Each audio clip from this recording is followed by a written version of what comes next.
నమస్కారం ఘంటారావానికి స్వాగతం. ముందుగా ప్రధానాంశాలు.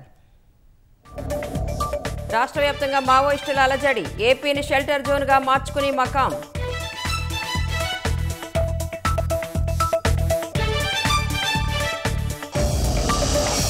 విజయవాడలో 28 మంది మావోయిస్టుల arrest, central committee secretary Tippiri Tirupati బృందం పట్టివేత.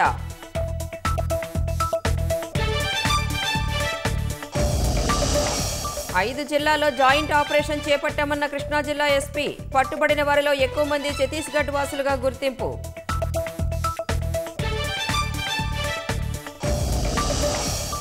మారేడుమిల్లి ఎన్కౌంటర్ స్థలంలో దొరికిన హిడ్మా డైరీ, దాని ఆధారంగానే విజయవాడలో తనిఖీలు చేపట్టామన్న ఎస్పీ.